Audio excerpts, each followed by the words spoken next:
Welcome back to Dronacharya IAS YouTube channel. This is our daily newspaper video, जहां हम रोजाना the Hindu newspaper के must read articles को briefly discuss करते हैं। तो आज है 19th ऑफ मार्च, तो चलिए देख लेते हैं कि आज के न्यूज़पेपर में हमारे लिए कौन कौन से इंपॉर्टेंट आर्टिकल्स हैं। इस वीडियो में हम बात करेंगे इंडिया और पेरू फ्री ट्रेड एग्रीमेंट के बारे में। तो इंडिया और पेरू के बीच में फ्री ट्रेड एग्रीमेंट्स को लेकर जो नेगोशिएशंस हैं वो चल रही हैं और हम जानेंगे कि इसका इम्पैक्ट क्या होगा कि जब फुल्ली हमारे पास फ्री ट्रेड एग्रीमेंट अगर साइन होता है इंडिया और पेरू के बीच में, so what would be the impact of it, और वो ऐसी कौन कौन से स्पेशल कमोडिटीज़ हैं जिनके ऊपर फोकस किया जाएगा अगर हम इंडिया और पेरू के फ्री ट्रेड एग्रीमेंट की बात करते हैं। तो नेगोशिएशंस चल रही हैं, रादर काफ़ी फास्टन अप हो चुका है ये पूरा का पूरा प्रोसेस।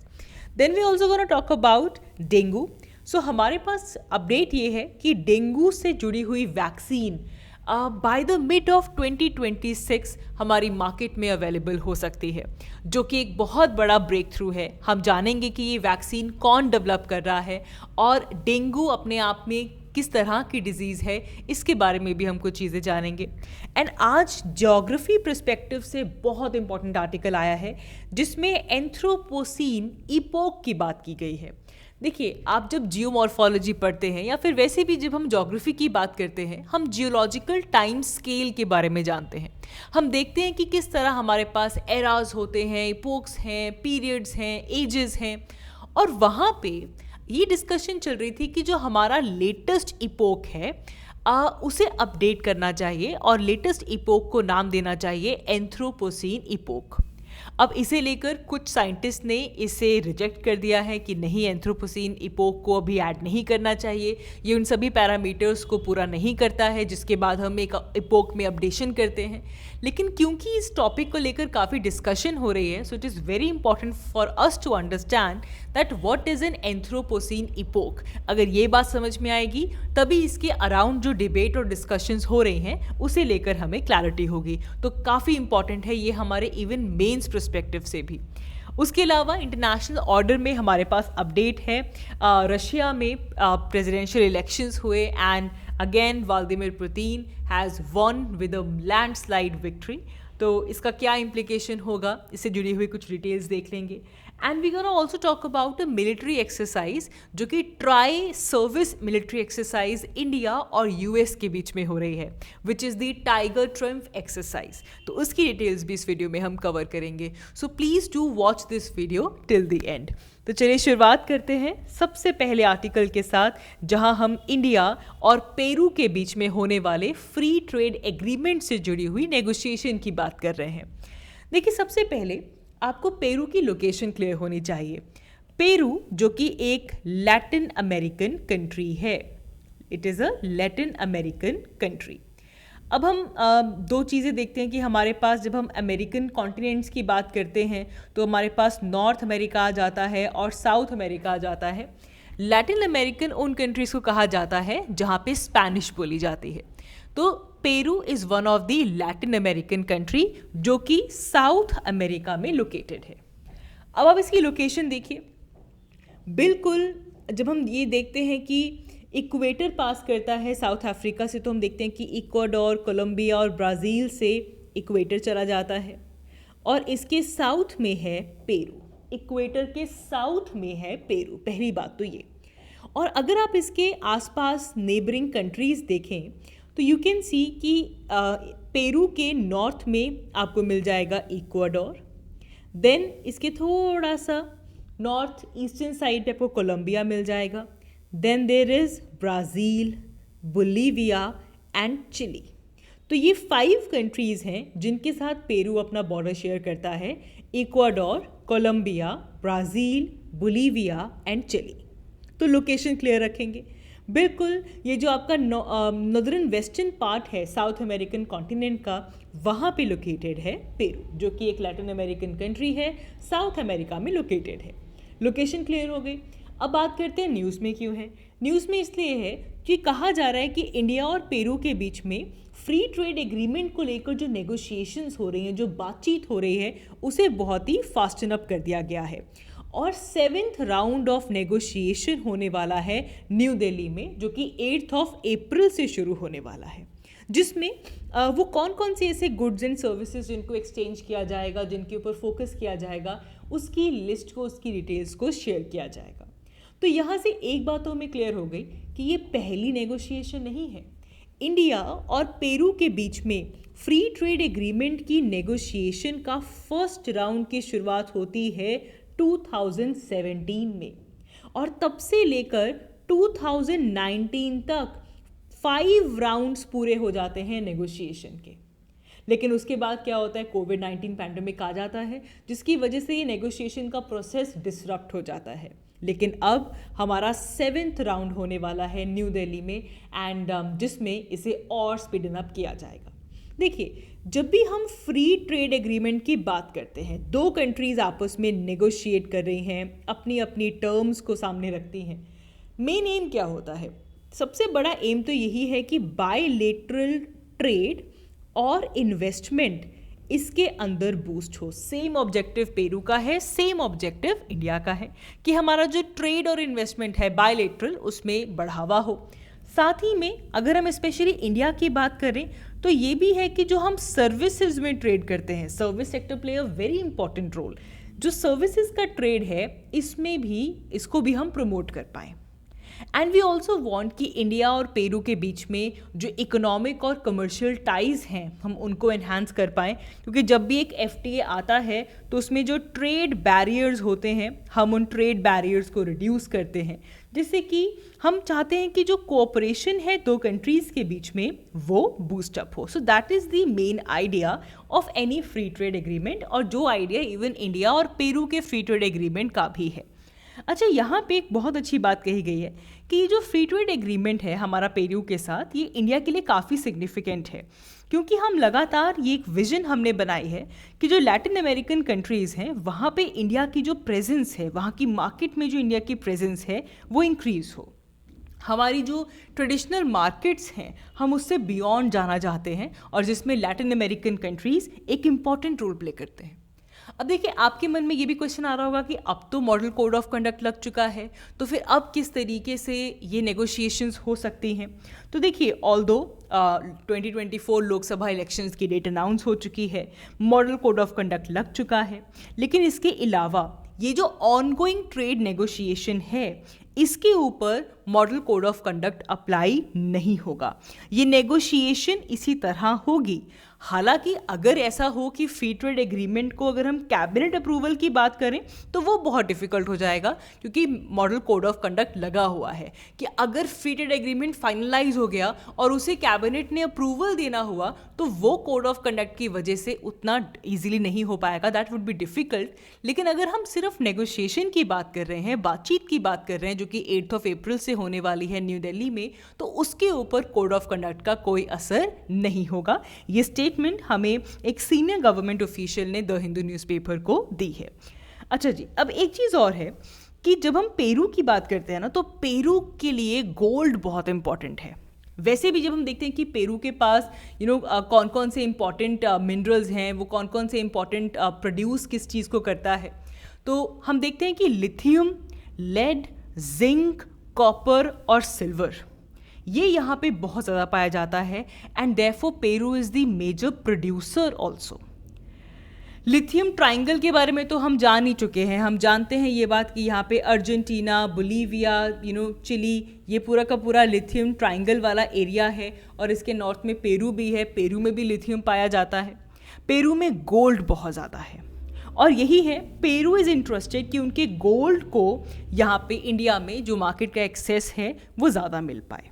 अब देखो, जितना हम एक्सपोर्ट आता है, जितना इंडिया में इंपोर्ट होता है पेरू से, उसमें 80% हम वहाँ से गोल्ड को इंपोर्ट करते हैं, along with some agricultural item जैसे कि एवोकाडोज एंड ब्लूबेरीज। लेकिन 80% जो हम वहाँ से इंपोर्ट कर रहे हैं दैट इज़ गोल्ड।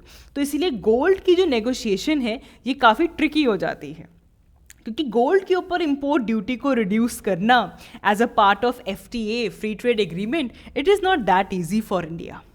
ठीक है, एंड ये चीज़ हमने अभी कभी देखी कि रिसेंटली हमने पढ़ा था कि इंडिया और EFTA European free trade association के बीच में भी टेपा साइन हुआ, which is a kind of free trade agreement. वहाँ पे भी गोल्ड की बात हुई, लेकिन कोई खास फ़र्क नहीं पड़ा। क्यों? क्योंकि स्विट्ज़रलैंड एक ऐसा कंट्री है जो इंडिया को काफ़ी ज़्यादा एक्सपोर्ट करता है गोल्ड का।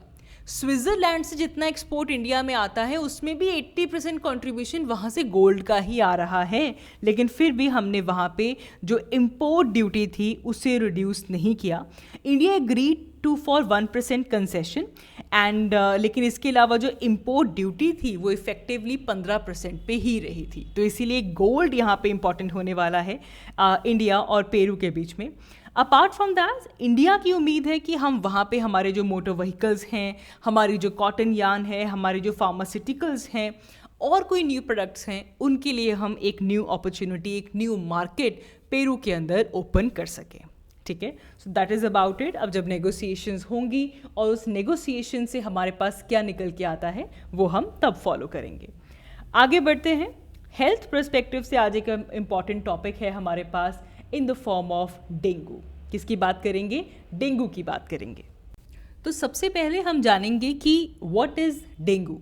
तो देखिए, डेंगू वायरस की वजह से होता है। ये एक वायरल इन्फेक्शन है और ये ह्यूमन बींग्स में ट्रांसमिट होता है अगर एक इन्फेक्टेड फीमेल मॉस्किटो, जो कि प्राइमरीली एडिस इजिप्टाई मॉस्किटो होता है, अगर वो फीमेल मॉस्किटो इन्फेक्टेड है और उस इन्फेक्टेड फीमेल मॉस्किटो ने ह्यूमन बींग को बाइट किया तो उसकी वजह से ये डेंगू वायरस ट्रांसमिट होता है। तो प्राइमरीली एडिस इजिप्टाई मॉस्किटो में जो फीमेल मॉस्किटोज होते हैं उनकी बाइट से डेंगू वायरस स्प्रेड होता है। और डेंगू फीवर का जो सिवियर फॉर्म होता है इसे कहा जाता है डेंगू हेमोरेजिक फीवर। इसमें क्या होता है कि बहुत सिवियर ब्लीडिंग होती है and it can lead to sudden drop in the blood pressure which can even lead to the shock of the body and can even cause death. तो ऐसे severe form of dengue fever को dengue haemorrhagic fever कहते हैं। So it's a very important disease, tropical disease है। Tropical और सब tropical climates के अंदर ये मोस्टली पाई जाती है। और अगर डेंगू वायरस का इन्फेक्शन होता है तो उसमें commonly high fever, headache, body एक, नोजिया और रैशेस, ये इसके कॉमन सिम्टम्स हैं। Well, most of the patient they get better in 1 to 2 weeks, लेकिन अगर सिवियर केसेस हैं तो उसे टाइम लगता है and it can be fatal as well. और वहीं अगर हम इसकी ट्रीटमेंट की बात करें तो as such there is no specific treatment for dengue, only if there is early detection of the disease. तो ऐसे केस में विद प्रॉपर मेडिकल केयर इसकी जो फर्टिलिटी रेट्स हैं इसको डिक्रीज़ किया जा सकता है और इसके सिम्टोमेटिक रिलीफ किए जा सकते हैं। लेकिन डेंगू के केस में dengue vaccine plays a very important role. पहले भी 2019 में हमारे पास एक वैक्सीन आई थी जिसका नाम था डेंगवैक्सिया, CYD-TDV इसका टेक्निकल नेम था, बट कॉमनली इसे डेनवैक्सिया के नाम से जाना गया एंड इसे US food and drug administration ने अप्रूव किया था and that was the first dengue vaccine जिसे कि रेगुलेटरी नॉड मिला था US में। और आज हम इस टॉपिक की डिस्कशन इसलिए कर रहे हैं क्योंकि हमारे पास इंडिया में है IIL is Indian Immunologicals limited. इन्होंने वैक्सीन, डेंगू की वैक्सीन को लेकर अपने जो पहले क्लिनिकल ट्रायल्स हैं उसका फेज़ कंप्लीट कर लिया है, जिससे कि डेंगू वैक्सीन की सेफ्टी को डिटरमाइन किया गया है और बहुत जल्द ये अपने सेकेंड और थर्ड ट्रायल्स को भी शुरू करने वाले हैं और जिसके बाद ये कहा जा रहा है दैट बाय मिड ऑफ 2026 जो डेंगू वैक्सीन है it will be out in the market. लेकिन यहाँ पे IIL इज़ इम्पॉर्टेंट, वो इसलिए क्योंकि हमारे पास हम पढ़ते हैं इकॉनमी में नेशनल डेयरी डेवलपमेंट बोर्ड के बारे में, NDDB। तो नेशनल डेयरी डेवलपमेंट बोर्ड के अंडर IIL एक होली ओन्ड सब्सिडरी है नेशनल डेयरी डेवलपमेंट बोर्ड का। तो इसीलिए इट्स इम्पॉर्टेंट ऑर्गेनाइजेशन, एक इम्पॉर्टेंट बॉडी है और उनका वैक्सीन डेवलप करना और बहुत जल्द इस वैक्सीन का मार्केट में भी अवेलेबल होना इंडिया की जो फाइट अगेंस्ट डेंगू है उसमें एक बहुत इंपॉर्टेंट रोल प्ले करेगी। आगे बढ़ते हैं, बात करते हैं एंथ्रोपोसीन इपोक के बारे में। सो एंथ्रोपोसीन इपोक को लेकर डिस्कशन, डिबेट्स काफ़ी टाइम से चलती हुई आ रही हैं। अब यहाँ पे कुछ चीज़ें हैं जो कि हमें जाननी ज़रूरी हैं। सबसे पहले there is this anthropocene working group, AWG anthropocene working group, इन्होंने ये प्रपोज किया कि एक न्यू जियोलॉजिकल इपोक को ऐड करना चाहिए। There is this new geological epoch, और इस इपोक को इन्होंने नाम दिया एंथ्रोपोसीन इपोक। ठीक है, कि ये जियोलॉजिकल इपोक है, it is basically showing the human impact on the earth system. Earth के ऊपर जो सिग्निफिकेंट ह्यूमन बींग्स का इम्पैक्ट हो रहा है उसे शो करता है कौन? Anthropocene epoch. एंथ्रो का मीनिंग वैसे भी क्या होता है? ह्यूमन। तो अर्थ के ऊपर जो ह्यूमन बींग्स का इम्पैक्ट हो रहा है, हम जो चेंजेस कर रहे हैं, उस इपोक को ये नाम देना चाहिए। और इस ग्रुप के अकॉर्डिंग एंथ्रोपोसीन इपोक की शुरुआत 1950s से हो चुकी है। तो 1950s से लेकर अब तक का जो हमारे पास टाइम आ रहा है, इसे एंथ्रोपोसीन इपोक में डालना चाहिए। ठीक है, अब इसमें क्या हुआ कि इन्होंने ये प्रपोजल दिया और it also von a lot of majority support also. लेकिन अब रिसेंटली हमारे पास बात यह आई है कि 4 मार्च को there was this commission which is SQS commission. इसकी डिटेल हमें नहीं जाननी, ये बेसिकली एक सब कमीशन है।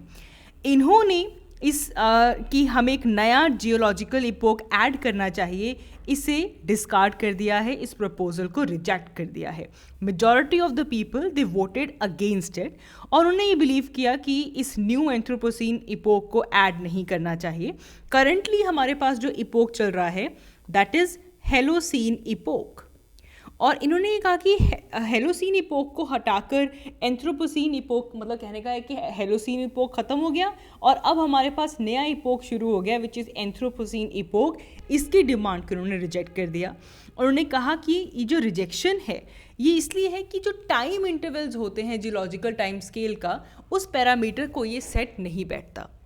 तो हाँ, प्रपोजल रिजेक्ट किया है, लेकिन ये पूरा का पूरा इशू ख़त्म नहीं हुआ है। तो इसीलिए हमारे लिए जानना ज़रूरी है कि एंथ्रोपोसीन इपोक की डिमांड क्यों आई है। तो देखिए, इसकी शुरुआत तब हुई जब ये जो एंथ्रोपोसीन को लेकर स्टडी शुरू हुई और देखा गया कि टोरंटो, कनाडा के टोरंटो के पास देयर इज़ क्रॉफोर्ड लेक, वहाँ पे कुछ ट्रेसेस मिले of a radio active element plutonium. And तब से देखा गया कि 1950 से ही प्लूटोनियम पार्टिकल्स की कंसंट्रेशन में काफ़ी ज़्यादा इंक्रीज हो रहा है, और इससे रिलेट किया गया कि जो प्लूटोनियम पार्टिकल्स का इंक्रीज हो रहा है it is related to the human impact which we are having on the earth, कि ह्यूमन बींग्स के इम्पैक्ट की वजह से ये बड़ा नोटिसेबल चेंज आया कि इस पर्टिकुलर एरिया के अंदर प्लूटोनियम पार्टिकल्स की कंसंट्रेशन इंक्रीज होनी शुरू हो गई। ठीक है, तो यहाँ से ये हाइपोथेसिस आई कि इंडस्ट्रियलाइजेशन में काफ़ी बड़ा इंक्रीज़ हुआ, हमारी जो सोशो इकोनॉमिक एक्टिविटी है वो इंक्रीज़ हुई है in the mid 20th century, जिसकी वजह से जो हमारा अर्थ का जो सिस्टम है वो ह्यूमन बींग्स ने ऑल्टर किया है। कि हमारे से पहले जो होलोसीन कंडीशंस थी, जो स्टेबल होलोसीन कंडीशंस थी, हम उसे टर्मिनेट कर चुके हैं और एक न्यू अर्थ इपोक की शुरुआत हो चुकी है जिसे नाम दिया गया एंथ्रोपोसीन। तो देखिए, यहाँ पे सबसे पहले आप जियोलॉजिकल टाइम स्केल देखिए। आप ये बात जानते हैं कि हम जब टाइम स्केल की बात करते हैं, the largest unit we have is eon. Eon के अंदर होते हैं बहुत सारे एरास, एक एरा के अंदर होते हैं पीरियड्स, और पीरियड के अंदर होता है इपोक। ठीक है, और इवन इपोक के भी अंदर होती हैं एजेस। तो सबसे पहले तो काफ़ी बार हमारे प्रीलिम्स में, पीटी में सीधा क्वेश्चन आया हुआ है जिसमें इन यूनिट्स को अरेंज करने के लिए बोलते हैं।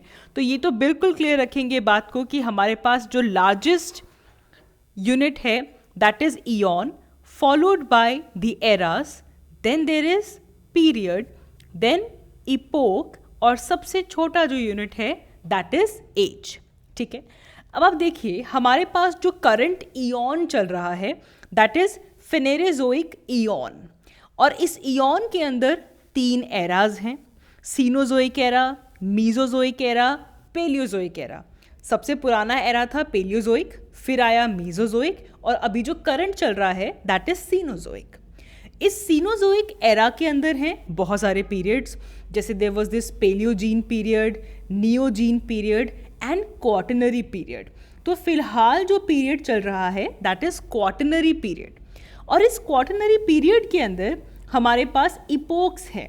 सबसे पुराना इपोक था प्लेस्टोसीन इपोक, और जो करंट इपोक चल रहा है दैट इज हेलोसीन इपोक। और अभी डिस्कशन ये है कि आप ये कहो कि हेलोसीन इपोक भी खत्म हो गया और नया इपोक आ चुका है विच इज एंथ्रोपोसीन इपोक। इसे लेकर डिबेट और डिस्कशन चल रही है। अच्छा, इसके अलावा आपको याद होगा हम कहते हैं कि इपोक के बाद आती है एज। हमने देखा था कि मेघालयन एज को लेकर काफ़ी बात हो रही थी कि जो करंट एज है उसमें एक मेघालयन एज को ऐड करना चाहिए। So here we are talking about the anthropocene epoch, ठीक है, जिसमें सिंपल बात क्या है कि ह्यूमन बींग्स ने अर्थ के इकोसिस्टम को, अर्थ सिस्टम में काफ़ी रेडिकल चेंजेस इंट्रोड्यूस किए हैं, mainly because of the industrial revolution, जिसकी वजह से ये नया एंथ्रोपोसीन इपोक ऐड करना चाहिए। अब देखिए, there are so many phenomenas इस इपोक से जुड़े हुए। ग्लोबल वार्मिंग हो रही है, सी लेवल राइज हो रहा है, ओशन एसिडिफिकेशन बढ़ती जा रही है, और बहुत ही मास लेवल पे, मास स्केल पे सॉइल इरोजन हो रहा है। And then we are seeing climate change, we are seeing that heat waves का इवेंट कितना ज़्यादा इंक्रीज हो गया है, डेडली हीट वेव्स की फ्रीक्वेंसी बढ़ चुकी है। ओवरऑल हमारा जो बायोस्फीयर है वो डिटीरिएट हो रहा है। There are so many detrimental changes जो कि एनवायरनमेंट में हुए हैं। तो इस पूरे चेंजेस को सजेस्ट करने के लिए एंथ्रोपोसीन इपोक की डिमांड की गई, लेकिन अभी इसे अप्रूव नहीं किया गया है। तो अभी अगर कोई आपसे पूछे कि करंट जियोलॉजिकल इपोक क्या चल रहा है, तो your answer would be holocene epoch, जो कि 11,700 साल पहले शुरू हुआ था। बेसिकली जब last major ice age end हुई थी, तो उसके बाद से हम मानते हैं कि जब से स्टेबल और वार्म क्लाइमेट आया और जिसकी वजह से ह्यूमन सिविलाइजेशन की डेवलपमेंट हुई, इस इपोक को हेलोसीन इपोक कहा जाता है। तो हेलोसीन से पहले प्लेस्टोसीन था, एंड ये सब क्वाटरनरी पीरियड का हिस्सा है। और अगर हम इससे पीछे जाएं तो सीनोजोइक एरा का पार्ट है और फिनेरोजोइक इयॉन के अंडर ये आते हैं। तो this is how our geological time scale work. तो बेसिकली हमारी अर्थ जो कि 4.6 बिलियन ईयर्स पुरानी है, तो इसकी अर्थ, हमारी अर्थ की एग्जिस्टेंस को हम इन स्लाइसेस ऑफ टाइम के अंदर डिवाइड करते हैं, eon, era, period, epochs and ages. आगे बढ़ते हैं, बात करते हैं रशिया की। तो रशिया में वहाँ पे इलेक्शंस के पोल्स के रिजल्ट आ चुके हैं, and Russian president Vladimir Putin has sealed his control over Russia for another 6 years, and 87% vote के साथ एक लैंडस्लाइड विक्ट्री मार्क की है व्लादिमीर पुतिन ने इन इलेक्शंस के अंदर। और इसी के साथ mister Putin would be the longest serving Russian leader, and 18th century के बाद, कैथरीन द ग्रेट के बाद, this would be the biggest thing कि Mr. Putin is the longest serving Russian leader since the 18th century। तो ये एक update even Russia की election commission ने कहा है कि 87% वोट्स के साथ जो प्रेसिडेंट हैं उनकी विक्ट्री हुई है। आगे बढ़ते हैं, बात करते हैं कि इंपॉर्टेंट एक्सरसाइज के बारे में, विच is the tiger Triumph. So tiger Triumph India और यूएस के बीच में हो रही है, और ये हमारी ट्राई सर्विस एक्सरसाइज है। ट्राई सर्विस मतलब हमारी आर्मी यहाँ पे पार्टिसिपेट कर रही है, एयरफोर्स पार्टिसिपेट कर रही है और नेवी पार्टिसिपेट कर रही है। तो तीनों सर्विसेज की आपस में एक एक्सरसाइज है यूएस के साथ, टाइगर ट्रायम्फ एक्सरसाइज, एंड जिसका मेन एम है humanitarian assistance and disaster relief. ये याद रखेंगे ज़रूर, ह्यूमैनिटेरियन असिस्टेंस और डिज़ास्टर रिलीफ के लिए एक्सरसाइज हो रही है इंडिया और यूएस के बीच में। ईस्टर्न सी बोर्ड पे ये एक्सरसाइज हो रही है, एंड जिसमें कोशिश ये है कि दोनों ही कंट्रीज़ के अंदर जो इंटर ऑपरेटेबिलिटी है इस तरह के ऑपरेशंस को कनेक्ट करने की, उसे बढ़ाया जाए, और जो स्टैंडर्ड ऑपरेटिंग प्रोसीजर्स हैं उनको रिफाइन किया जा सके, ताकि अगर कभी ऐसी सिचुएशन आती है जहाँ पे इंडिया और यूएस ह्यूमैनिटेरियन असिस्टेंस या फिर डिज़ास्टर रिलीफ के लिए काम कर रहे हैं, तो स्मूथ कोऑर्डिनेशन दोनों ही कंट्रीज़ की फोर्सेस के बीच में हो। तो टाइगर ट्रायम्फ इंडिया और यूएस की ट्राई सर्विस एक्सरसाइज है। So that is all for this video. आज के इस वीडियो के लिए इतना ही। Thank you so much for watching. I will see you all in my next one. Thank you.